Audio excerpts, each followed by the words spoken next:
राष्ट्रद्रोहाच्या आरोपाखाली तुरुंगात टाकलं असतं आणि त्यांच्या मालकांचं त्या वृत्तपत्राचं आणि टीव्हीचं लायसन रद्द केलं असतं. पण भारत 157व्या क्रमांकावर का गेला याला जबाबदार नरेंद्र मोदी आहे.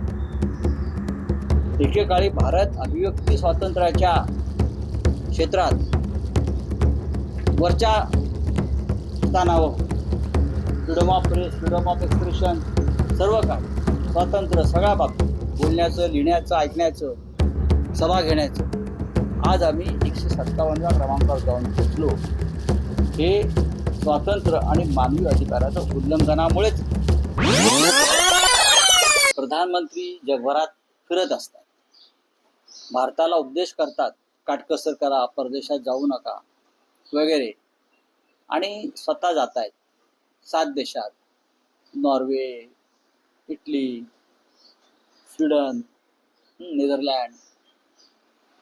तुम्ही गेलेला आहात तिथे आणि तिकडल्या पत्रकारांनी तुम्हाला जर काही प्रश्न विचारले तर पळून कशाला जातात? नॉर्वेची पत्रकार हेल्लिंग तिने भारताचा उल्लेख जगातील सगळ्यात मोठ्या लोकशाहीच्या आपण पंतप्रधान आहात आणि तुम्ही प्रश्नांपासून का पळता हा विचारलेला प्रश्न जगभरात गेला आणि मोदी पळतानाही दिसले. हे चित्र भारतीय लोकशाहीसाठी आणि भारताच्या प्रतिष्ठेसाठी अत्यंत गंभीर आहे. मोदींनी भारतामध्ये गेल्या 12 वर्षात एकही पत्रकार परिषद घेतली नाही. मोदी जगभरात फिरतायत, पण जगामध्ये सुद्धा जाऊन कुठल्याही देशात त्यांनी पत्रकारांशी वार्तालाप केला नाही. मग तुम्ही जाताय कशाला? लोकांच्या प्रश्नांना तुम्ही उत्तरं देणार नसाल जगभरात. या देशातली लोकशाही अत्यंत संकटात आहे हे जगाला माहिती आहे. भारतामध्ये मानवी अधिकारांचं उल्लंघन सर्व राज्यामध्ये होत आहे, गुजरातसह. गुजरातच्या तुरुंगात किती निरपराध लोक अडकून पडले ते पहा. संजीव भट, काय संबंध आहे त्यांचा? किंवा दिल्लीच्या तुरुंगात, तिहारच्या तुरुंगात, सर्वत्र. परवा ज्या पद्धतीनं संजीव अरोरांना अटक केली, आपचे एक मंत्री, काय त्यांच्यावर गुन्हे आहेत? परवा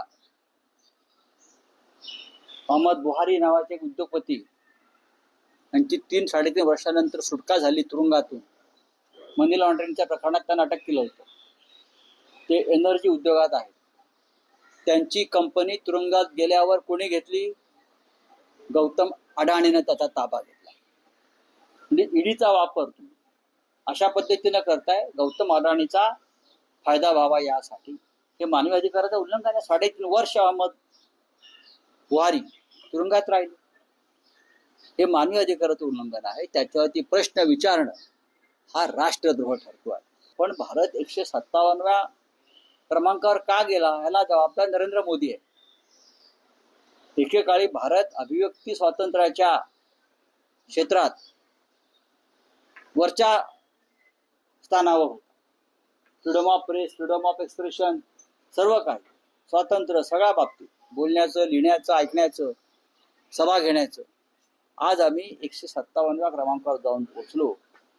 हे स्वातंत्र्य आणि मानवी अधिकाराचं उल्लंघनामुळेच झालेलं आहे. प्रधानमंत्री नाही की प्रधानमंत्र्यांनी उत्तर दिलंच पाहिजे. मग इंदिरा गांधींशी सहमत आहेत का शरद पवार साहेब?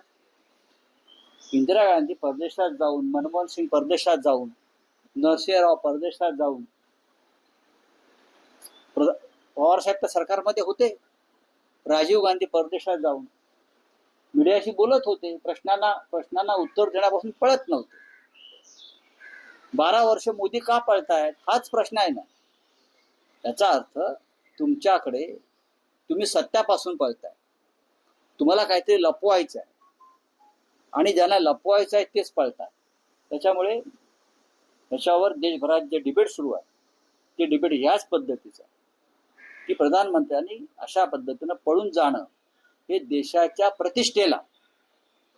थांबा ना तुम्ही, शिष्टाचार. एक प्रश्न विचारताय, निदान तुम्ही वळा तिकडे, त्या मुलीला सांगा तुझ्या प्रश्नांची उत्तरं मी देतो, नंतर देतो, प्रश्न लिहून पाठव, उत्तर पाठवतो. पण हे सौजन्य नाही. भारत हा सौजन्यशील देश. हा विषय नरेंद्र मोदींचा आहे. मी नरेंद्र मोदींच्या मताशी किंवा त्यांच्या भूमिकेशी अजिबात सहमत नाही. कोणत्याही देशाच्या प्रधानमंत्र्यांना अशा प्रकारे पळ काढू नये. कोणत्याही देशाच्या प्रधानमंत्र्यांना जो 12 वर्ष देशाचं नेतृत्व करतोय, लोकशाहीचा डंका पिटतोय, निवडणुका लढवतोय, सत्तेवर येतोय, जगभरात फिरतोय, स्वतःला विश्वगुरु मानतोय, त्या विश्वगुरूने त्याचे लोक त्याला विष्णूचा अवतार मानतात. त्या विष्णूच्या अवतारानं भारतीय देवतांची सुद्धा अवहेलना केली असंच म्हणेन. आमचे देव का पळाले?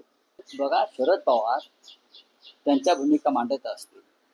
कोणती धोरणं जाहीर करताना प्रधानमंत्री कोणालाही विश्वासात घेत नाही, किंबहुना त्यांच्या लोकांनाही घेत नसतील, ही माझी माहिती आहे. म्हणून तर सीबीआयचा डायरेक्टर निवडताना राहुल गांधी विरोधी पक्ष नेते त्या समितीवर आहेत, त्यांनी डिसेंट नोट दिली आणि ते बाहेर पडले. त्यांना राष्ट्रद्रोहाच्या आरोपाखाली तुरुंगात टाकलं असतं आणि त्यांच्या मालकांचं त्या वृत्तपत्राचं आणि टीव्हीचं लायसन रद्द केलं असतं, असं ते म्हणतात. निधीसाठी रस्ते, पाणी, दिवाबत्ती, बरं का, हा, पाऊस, शेतकऱ्यांना मदत, कर्जमाफी, समृद्धी महामार्ग, शक्तीपीठ महामार्ग, अशा अनेक प्रश्नांसाठी ते भेटतात असं ते सांगतात. तुम्हाला मी अनेकदा वारंवार यापूर्वी सांगितलेलं आहे, हे दोन्ही पक्ष अमित शहाचे आहेत. हे दोन्ही पक्ष अमित शहा, त्यांचं भविष्य अमित शहाच्या हातामध्ये. आता गरज आहे म्हणून त्याने आपल्या सोबत ठेवलेलं आहे, पण भविष्यामध्ये दोन्ही पक्ष फोडले जातील आणि हे दोन्ही पक्ष भाजपात मध्ये विलीन केले जातील.